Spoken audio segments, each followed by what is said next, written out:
আসসালামু আলাইকুম, আমি গালিব। আমি কুয়েটের 17 ব্যাচের একজন শিক্ষার্থী। আমি তোমাদের কেমিস্ট্রি কোর্সটি কন্ডাক্ট করব। আমরা আজকে যে টপিকসটা দেখব সেটা হচ্ছে রসায়ন দ্বিতীয় পত্রের প্রথম অধ্যায় পরিবেশ রসায়নের একটা পার্ট, গ্রাহামের গ্যাস ডিফিউশন ল, মানে গ্রাহামের ব্যাপন সূত্র। এটা একটা ইম্পর্টেন্ট টপিক্সের চ্যাপ্টার, ঠিক আছে? চ্যাপ্টার অনেক বড় যদিও, ওই চ্যাপ্টার একটা ছোট্ট পার্ট। হ্যাঁ, এটা নিয়ে আমরা আজকে আলোচনা করবো ইন ডিটেলস। গ্রাহামের ব্যাপন সূত্রে আসলে গ্রাহাম কি বলতে চেয়েছে। ওকে, জেনে নিই সূত্রটা কি।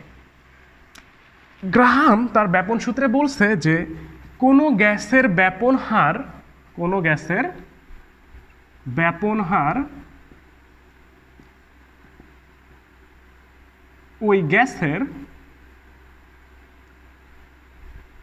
ওই গ্যাসের ঘনত্বের বর্গমূলের ব্যস্তানুপাতিক। ঠিক আছে, এইটা হচ্ছে গ্রাহামের ব্যাপন সূত্র। অবশ্যই নির্দিষ্ট তাপমাত্রা, নির্দিষ্ট চাপ থাকতেই হবে। ওকে, ব্যাপন আসলে কি? ব্যাপন হচ্ছে কোনো একটা গ্যাসিয়াস স্টেট বা কোনো একটা গ্যাস যদি উচ্চ ঘনত্বের স্থান থেকে নিম্ন ঘনত্বের স্থানে গমন করে, এর জন্য কোনো স্পেশাল ইফেক্ট, কোনো স্পেশাল পরিবেশ রাখতে হবে অবশ্যই। একদম কোনো চাপ থাকা যাবে না, মানে চাপলেস একটা সিস্টেম।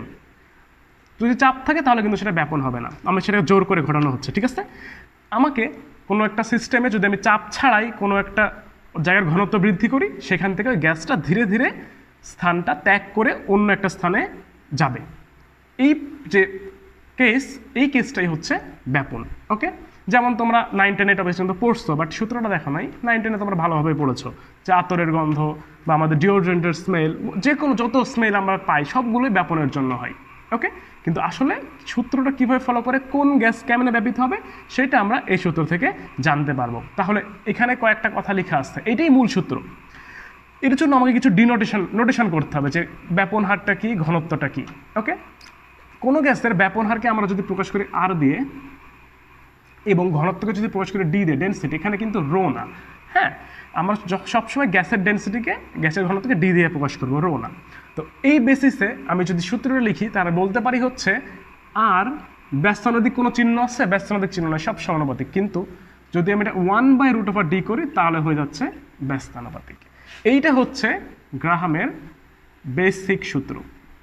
কিন্তু শুধু এই সূত্র দিয়ে ম্যাথ হয় না, আরও অনেক কিছু ক্রাইটেরিয়া আছে, অনেক ভাগ আছে এটা। ওকে, এখন ঘনত্বটা কি? ঘনত্ব হচ্ছে, এই ঘনত্বের সাথে অনেক কিছুর কিন্তু সম্পর্ক আছে, সেটা দেখি। তার আগে এটাকে যদি একটু ভাঙাই আমি, তাহলে আমি পাবো কি বলতো? পাবো হচ্ছে আমি R1/R2 is equal to √d2/d1। কারণ কি? ব্যস্তানুপাতিক, এখানে 1 থাকলে নিচে 1, এখানে 2 থাকলে ওপরে 2। ওকে, তো এই ঘনত্বটা কি? ঘনত্বের সাথে আর কার কার সম্পর্ক আছে এটা জানবো আমরা। ঘনত্বের সাথে গ্যাসের আণবিক ভরের একটা ওতপ্রোতভাবে সম্পর্ক বিদ্যমান। ওকে, ঘনত্ব ও আণবিক ভর, ঘনত্ব ও আণবিক ভর। ঠিক আছে, কোনো গ্যাসের ঘনত্বকে যদি আমি ডি দিয়ে প্রকাশ করি এবং আণবিক ভরকে যদি আমি এম দ্বারা প্রকাশ করি, তাহলে কেমিস্ট্রিতে কোনো গ্যাসের আণবিক ভর তার বাষ্প ঘনত্বের দ্বিগুণ। কি বললাম? আণবিক ভর বাষ্প ঘনত্বের দ্বিগুণ। তার মানে আমি বলতে পারি কি বলতো ভাইয়া? আমি বলতে পারি এম সমান 2d। ওকে, তার মানে এই ফর্মুলাকে আমি আরেকটু ভাঙাইতে পারি। এবার কীভাবে বলো তো ভাইয়া? আমি এখানে যদি এখন বসাই দিই ডি এর ভ্যালুটা, তাহলে কী হবে বলো তো? √2m2/2m1। 2 কাটে, অবশ্যই কাটে, হবে কি বলো তো? √m2/m1। তার মানে তুমি কোনো গ্যাসের এখন আণবিক ভর থেকেও হিসাব করতে পারবা তার ব্যাপন হারটা কিভাবে চেঞ্জ হচ্ছে। ক্লিয়ার? এখন আমরা আরেকটু ডিপে ঢুকতে চাই। এই তিনটা তো আমরা শিখলাম, আরেকটু ডিপে ঢুকতে চাই। আসলে কোনো গ্যাস যখন ব্যাপিত হয়, ধরো আমি যদি এখানে একটা সিলিন্ডার নিই, এর মধ্যে গ্যাস পার্টিকেলস আছে, এটা ধরো বদ্ধ, কোনোভাবে তুমি এখানে মানে বদ্ধ চাপ দিয়ে রাখছো, তুমি একটা চাপে রাখছো, এটাকে এর উপর একটা প্রেশার ক্রিয়েট করে রাখছো, প্রেশার।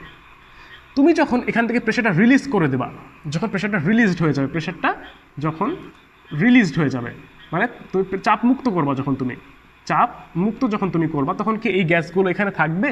এখানে তো থাকবে না, তার এখান থেকে ধীরে ধীরে উপরের দিকে উঠতে থাকবে। কারণ কি? ব্যাপন একটা চাপমুক্ত প্রক্রিয়া, চাপ ছাড়াই সে তার জায়গাটা চেঞ্জ করতে পারবে। তো আলটিমেটলি যখন সে এখান থেকে উপরে উঠতে থাকবে, এটার একটা নির্দিষ্ট আয়তন জুড়ে আছে না, এটা একটা আয়তন জুড়ে আছে না, এই পাত্রের একটা আয়তন আছে না।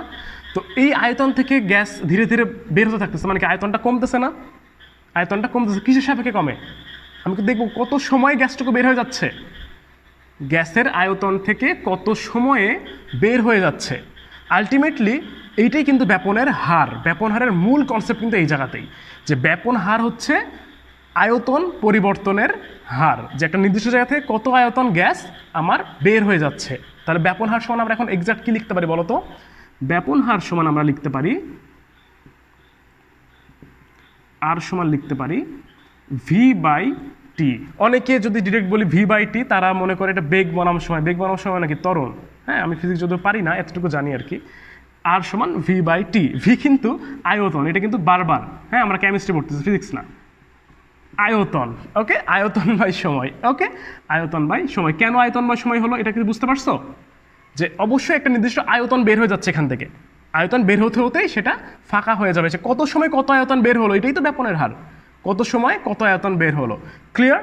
তাহলে এই ফর্মুলাটাকে আমি আর একটু বর্ধিত করতে পারি না? আমি আরও দুইটা ভ্যালু পাইছি কিন্তু। এই আর আবার সময়ের সাথে সম্পর্কের ব্যস্তানুপাতিক আর আয়তনের সাথে সমানুপাতিক। আমি কিন্তু এটাকে আর একটু বাড়াইতে পারি। আমি যদি এখানে বলি এবার v1/v2, কারণ কি r1 আর v1 কি পরস্পর সমানুপাতিক এখান থেকে, আর টিটা কি বলতো নিচে আছে না, তাহলে কী হয় বলতো t2/t1। ফর্মুলাগুলো কি ক্লিয়ার? একদম খুবই ম্যান্ডেটরি ফর্মুলা, এগুলো সবগুলো তোমাদের লাগবে, তোমাকে যেভাবে ম্যাথ চাইবে। এখানে কতগুলো রাশি আছে, 1 2 3 4 5 6 7 8 9 10। তুমি এখান থেকে 10 কোয়ান্টিটি বের করতে পারো,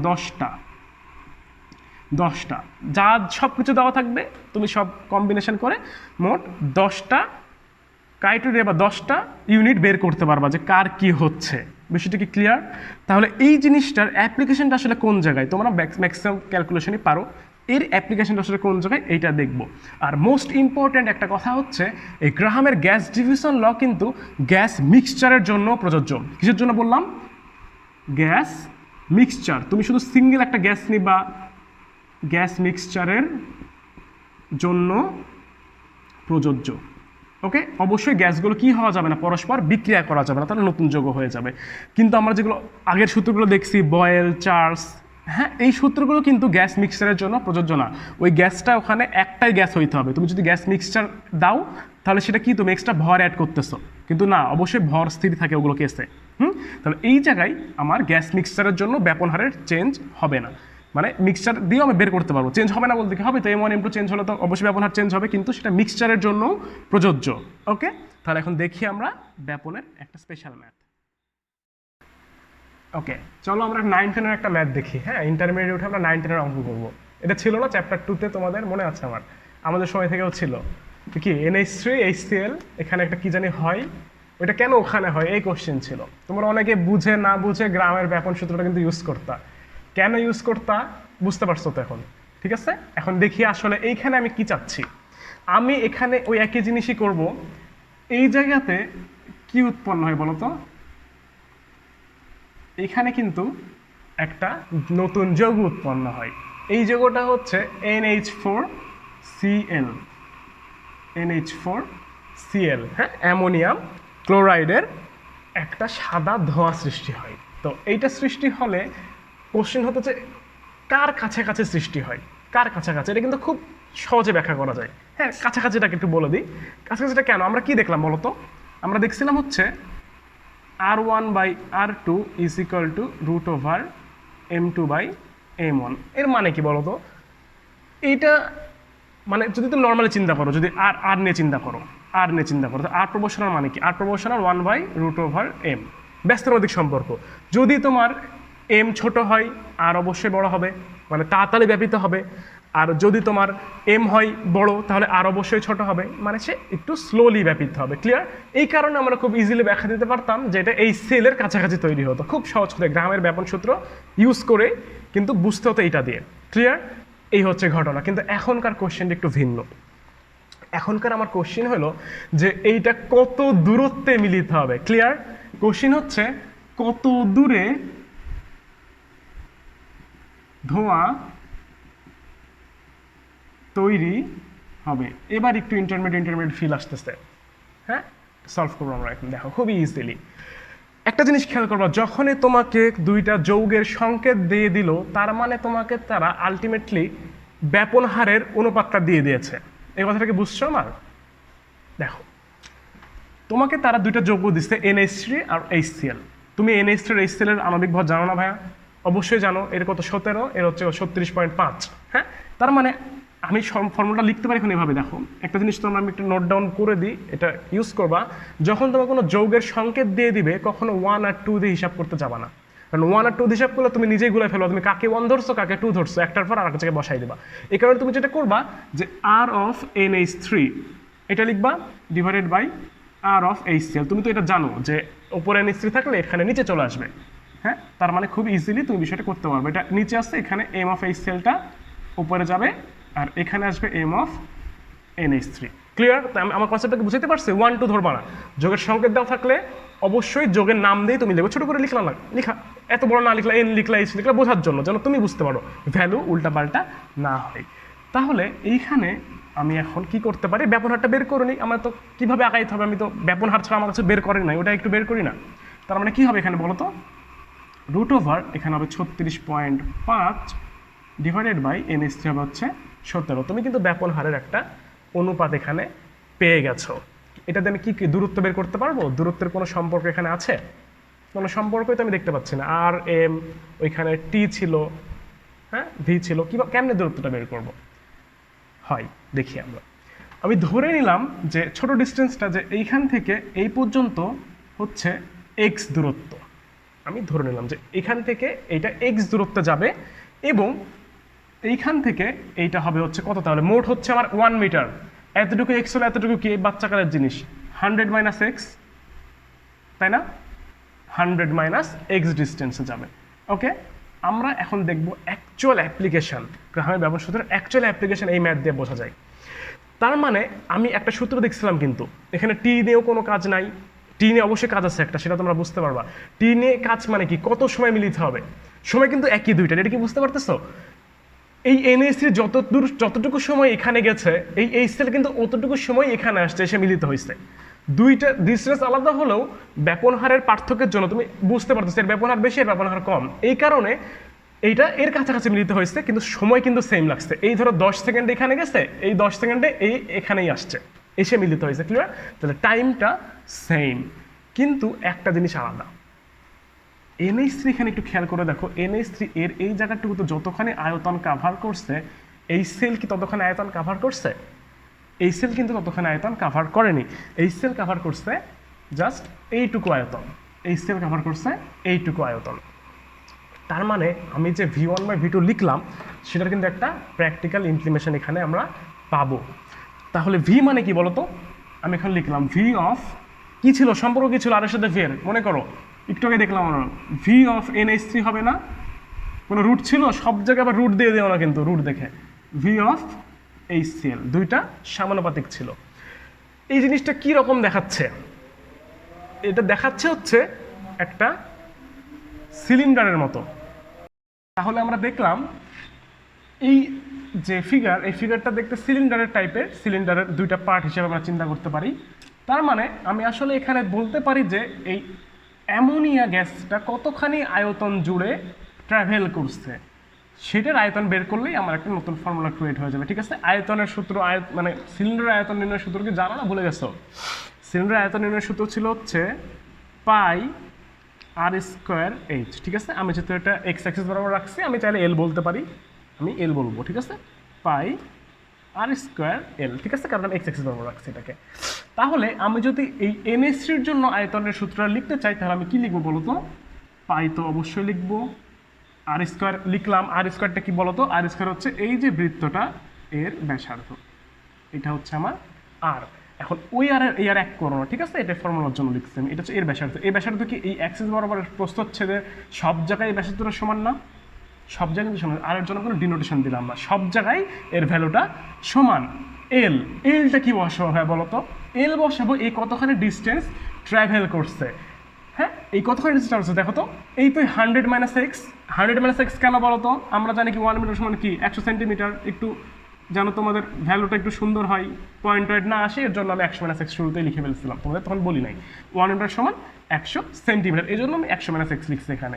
তাহলে এনএসসি ট্রাভেল কিন্তু ডিস্টেন্স কি বলতো, 100 - x। আর এই এইচসি এর ট্রাভেল কিন্তু ডিস্টেন্স কতখানি বলতো, এই এক্সটুকু না শুধু, তাহলে কি বলতো, পাই আর স্কোয়ার এক্স। আমার কিন্তু ম্যাথটা রেডি, একদম একদম ক্লিয়ার। এখানে কোন ভ্যালুটুকু নিব আমরা, এটা দরকার না, এটা দরকার না, এটাও দরকার না, এগুলো সব ভ্যালু আমরা এইটুকুর মধ্যেই বসাই দিচ্ছি। ভ্যালু কোনটুকু আছে, এখানে একটা ভ্যালু আছে আর এইখানে একটা ভ্যালু আছে, যেটা পরস্পর ইকুয়াল। তার মানে আমি বলতে পারি কি, এখান থেকে দুটো কাটা যায়, একই জিনিস কেটে দিলাম, মন খারাপ করো না কেউ। তাহলে আমরা পাই 100 - x divided by x equal to √36.5 divided by 17।